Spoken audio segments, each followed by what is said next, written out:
বাবারে বাবা, কি বিশ্রী রান্না হয়েছে! তরকারিতে কি কোনো জিরে বাটা, আদা বাটা কিছুই দেয়নি নাকি? কই গো রাধুনী ঠাকুর, কোথায় গেলে? এদিকে এসো। বলুন রানীমা। বলছি, তুমি তো রাজবাড়িতে দীর্ঘদিন ধরেই রান্না করছো, কিন্তু ইদানিং তোমার রান্না এত বেস্বাদ লাগছে কেন? সে তো আমি বলতে পারবো না, আমি তো আগের মতনই রান্না করি। ছোট মুখে বড় কথা বলছি, আমি কিছু বলতে চাই রানীমা। এই, তুই আবার পাকামো করতে এসছিস কেন রে? তোকে কি রানীমা ডেকেছেন নাকি? আহ, কি বলতে চাইছে শুনেই দেখি না, বলো। রানীমা, এখন আর রাধুনী ঠাকুর আগের মতো যত্ন নিয়ে রান্না করেন না।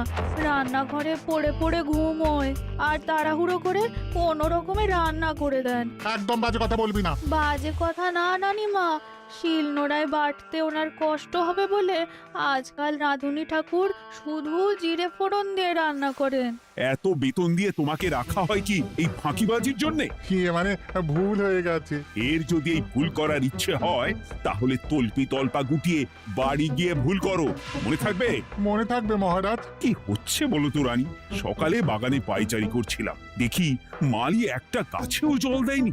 এই গরমে জল না পেলে যে গাছপালাগুলো মরে যাবে। সবাইকে এবার মনে হচ্ছে বলে বলে কাজ করাতে হবে।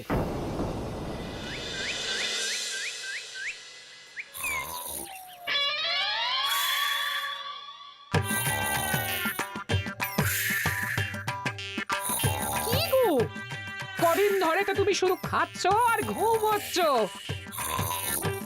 বাজার দোকান কিছুই নেই গো, রাজসভাতেও যাও না।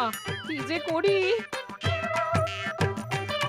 কি গো দিদা, দাদু আজও ঘুমোচ্ছে? কি বলবো বলতো? আমরা কিছু একটা ব্যবস্থা করছি, দাঁড়াও।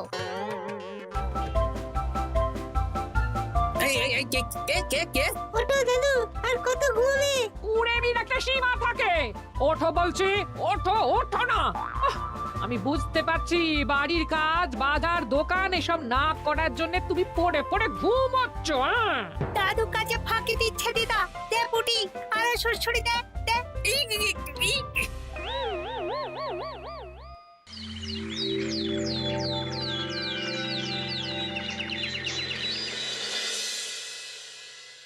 মহারাজের শরীর খারাপ না মন খারাপ? মহারাজ এরকম চুপ করে ঘুম মেরে থাকলে তো রাজপাট সব উঠে যাবে। কিছুই বুঝতে পারছি না। মহারাজ আছেন চুপটি করে, নেই যে মুখে শব্দ।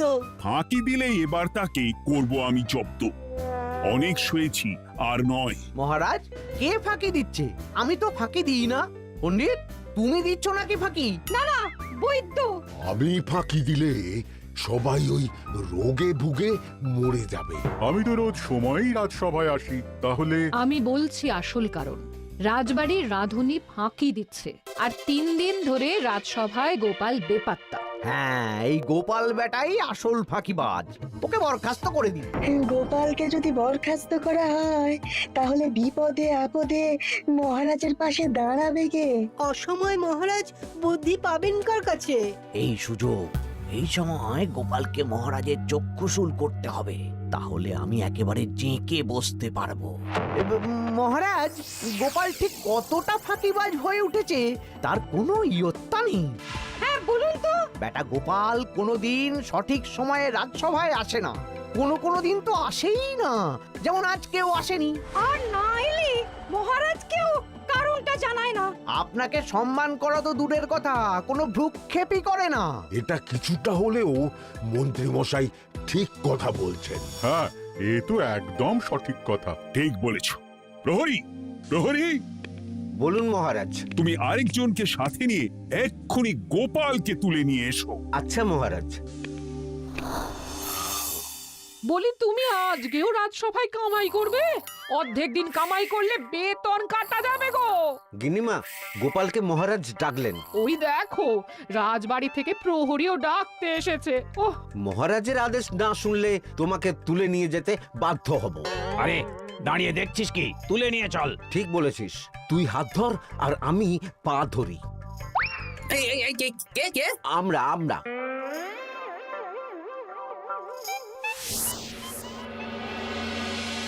এসব কি গোপাল?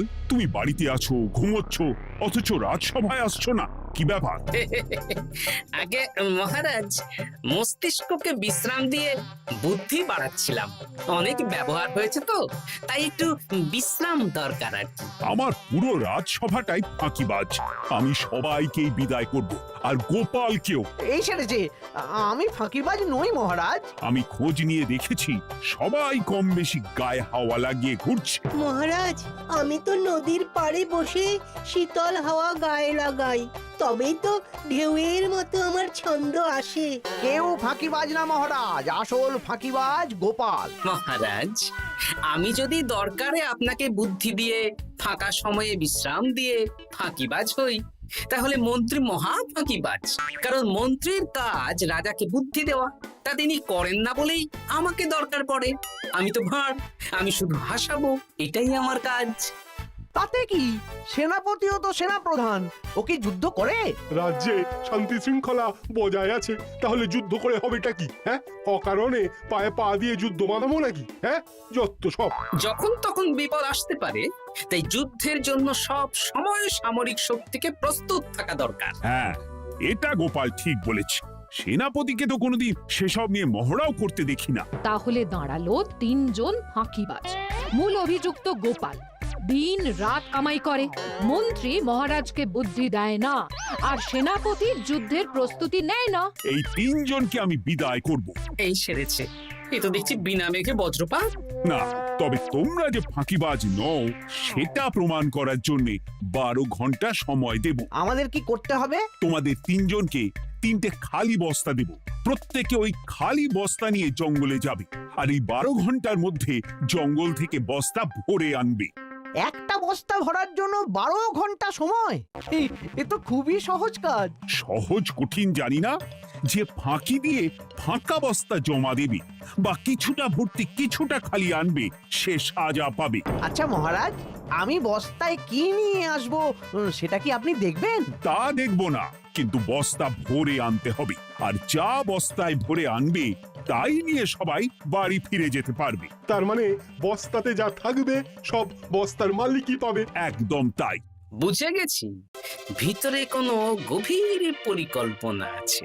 প্রহরী, প্রহরী, তুমি এই 3 জনকে 3টে বস্তা দিয়ে দাও। যথা আজ্ঞা মহারাজ। আর বাকি সভাসদেরা আজকে রাজসভাতেই থাকো। ওরা 3 জন আসবে, ওদের বিচার হবে, তারপর ফিরবে। আমাদের খাওয়া দাওয়া তাহলে রাজবাড়ির তরফ থেকেই দেয়া হবে মহারাজ? হ্যাঁ। জঙ্গলে তো যাচ্ছি, কি নেব? গোপাল, আমি বলি কি, তুমি বরং আমার বস্তায় ঢুকে যাও, আমি তোমাকেই নিয়ে ফিরে যাই, লেটা চুকে যাবে। আপনি যদি একা আমাকে বস্তায় ভরে নিয়ে যেতে পারেন তো চলুন। একা? এই সেরেছে। দাঁড়ান, আমি আপনার কাঁধে চড়ে দেখি আপনি আমাকে বইতে পারবেন কি পারবেন না। না না, মুখ ফসকে বলে ফেলেছি, মাথা খারাপ নাকি? তাহলে নিজের মতন থাকুন।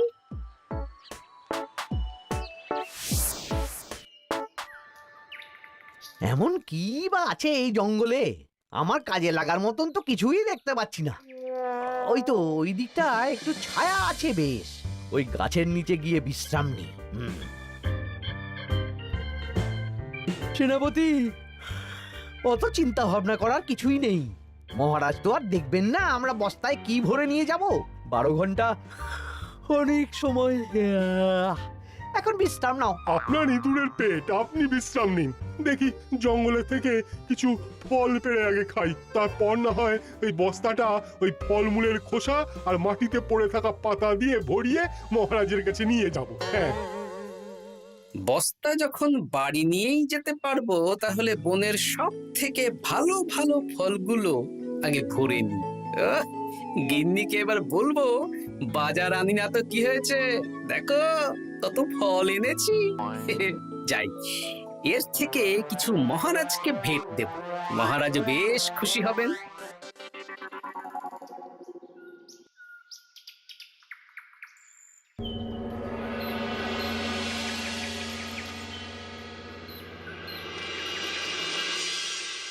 উফ, এই এত বড় জ্বালার মতো পেটখানা নিয়ে এই পেল্লাই গাছে উঠবো কি করে?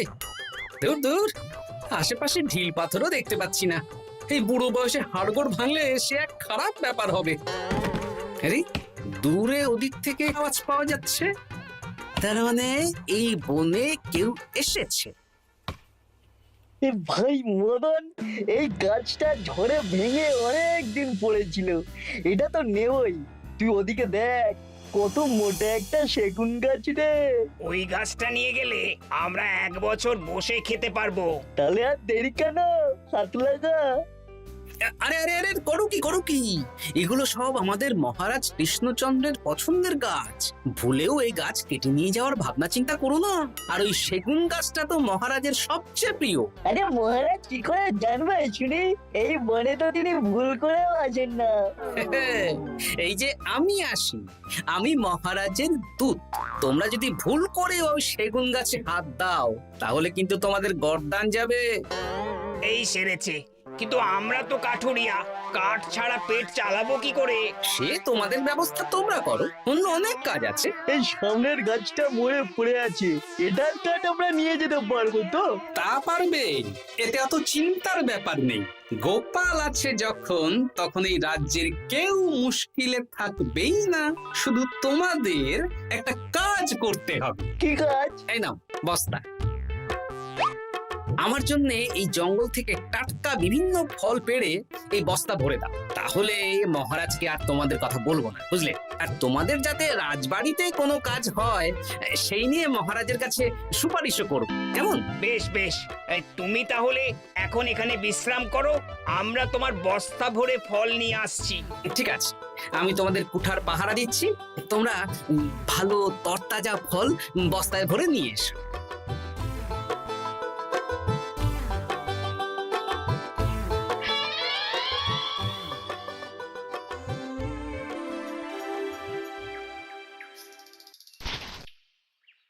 ব্যাস ব্যাস ব্যাস, আমার বস্তায় পাতা ভরা হয়ে গেল। এবার যেতে হবে। আমারও বস্তা ভরা হয়ে গেছে মন্ত্রী মশাই। হ্যাঁ, কটা ফল খেলাম আর কটা ভরে নিলাম, আর বাকি জঙ্গলের পাতা ভরে ফেলেছি। হ্যাঁ, আবার কি কি ভরেছি আর কি ভরিনি সেসব তো মহারাজ আর দেখতে যাবেন না। তাহলে আর দেরি কেন, চলুন হাঁটি হাঁটি পা পা করে এগিয়ে যাই। গোপালকে তো দেখতে পাচ্ছি না। ও বেটা যা কুঁড়ে, হয়তো এখানে এসেও ঘুমিয়ে পড়েছে। আবার কালকে সকালবেলা উঠবে।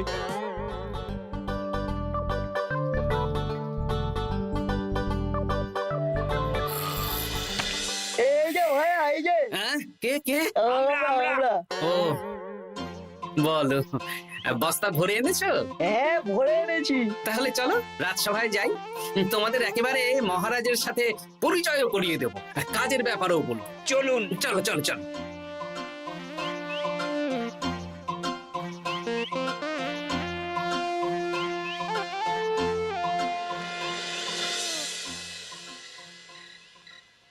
দেখা যাক মন্ত্রী সেনাপতি গোপাল কখন বস্তা ভরে আনে।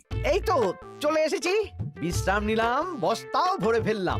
এই দেখুন মহারাজ, আমিও বস্তা ভরে এনেছি। বাহ, তোমাদের বস্তা দেখে তো মনে হচ্ছে খুব হালকা। হ্যাঁ, আপনি যখন আমাদের বস্তা ভরে কি এনেছি সেটা দেখবেন না, তখন অত খাটাখাটনি করে কি লাভ মহারাজ? কিন্তু গোপালের এখনো অবধি দেখা নেই, ও কি সোনা গয়না ভরে আনছে? গোপাল যা কুঁড়ে আর ঘুমকাতুরে, হয়তো জঙ্গলেও ঘুমিয়েই পড়েছে।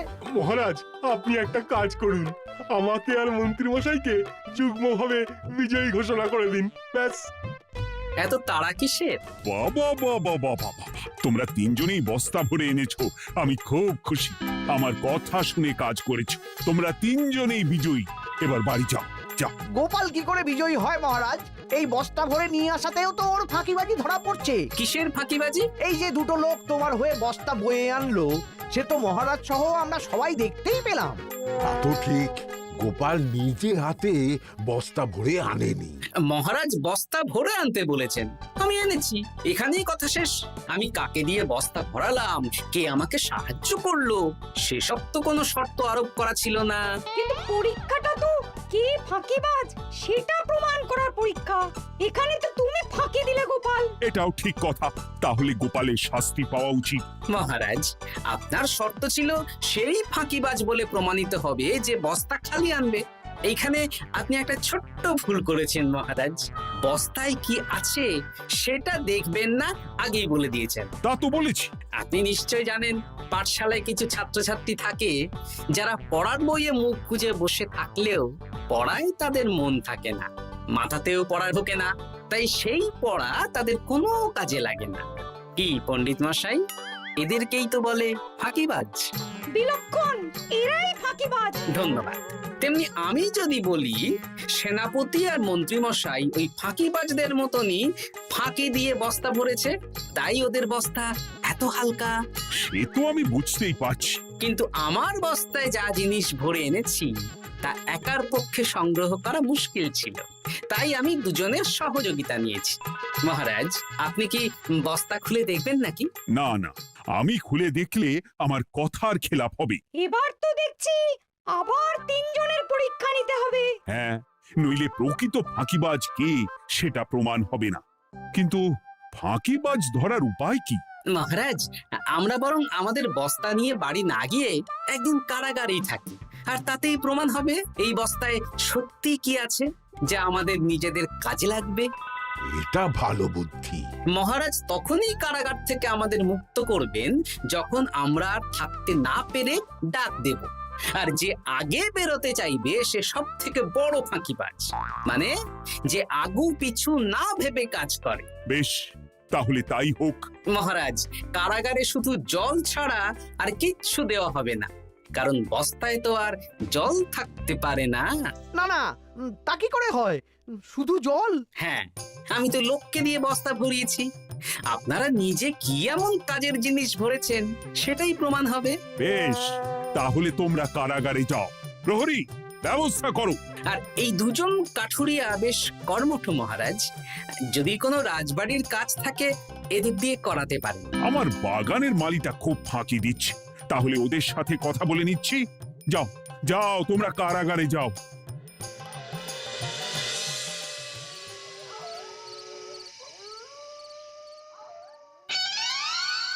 ওরে বাবা রে, কি খিদে খিদে পাচ্ছে রে। দেখি বস্তায় কি আছে দেখি।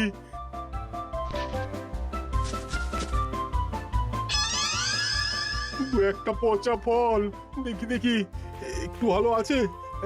এটা একটু ভালো আছে, হ্যাঁ এটাই খাই, হ্যাঁ এটাই খাই।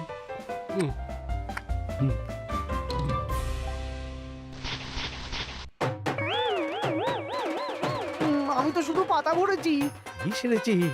আমাকে কি জল খেয়েই কাটাতে হবে? এবার আমি দেখি। আহ, টাটকা ফল আর জল। আমার কাছে যা ফল আছে এগুলো খেয়ে আরাম করে 5-6 দিন কেটে যাবে। ও গোপাল, আমাকেও কটা ফল দাও না গো। ও গোপাল, আপনি এখান থেকে উঠুন, অন্য বাগানে ফুল হয়ে ফুটুন। ফল খাবেন? এখন কর্মফল ভোগ করুন। ওরে বাবা, জল খেয়ে আর কতক্ষণ কাটাবো?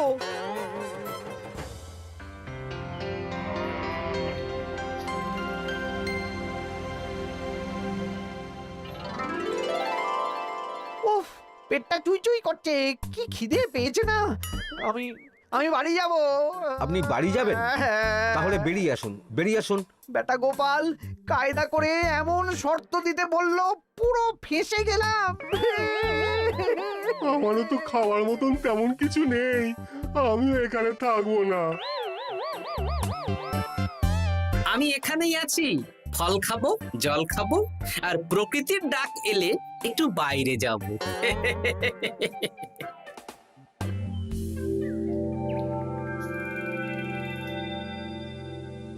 কি তোমরা কারাগারে এক রাতের বেশি তো থাকতেই পারলে না? কি আর করব বলুন মহারাজ, আমরা তো আর গোপালের মতন বস্তা ভরে টাটকা ফল নিয়ে আসিনি।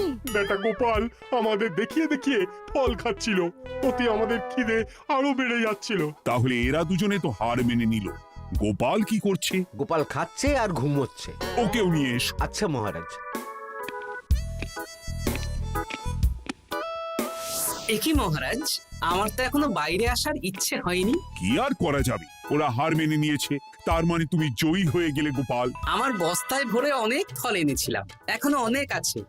আপনি তাহলে বাকি ফলগুলো নিয়ে নিন। তাহলে তো এটাই প্রমাণ হলো গোপাল কাজের সময় ফাঁকিবাজি দেয় না, শুধু বুদ্ধি বাড়ানোর জন্য একটু বেশি ঘুমোয়। এই নাও গোপাল, তোমার উপহার।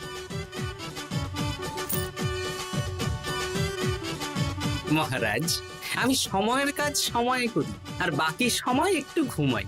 আমার এখন ঘুম দরকার মহারাজ, কাল থেকে অনেক ধকল গেল যে। বেশ, তোমাকে ঘুমানোর জন্য 1 সপ্তাহ ছুটি দেওয়া হলো। ধন্যবাদ মহারাজ। কি সেনাপতি আর মন্ত্রীমশাই, এবার বুঝলেন তো ফাঁকি দিলেই ফাঁকে পড়তে হয়, তাই কাজ করলে ভেবে চিন্তে করুন। চলি, খুব ঘুম পাচ্ছে।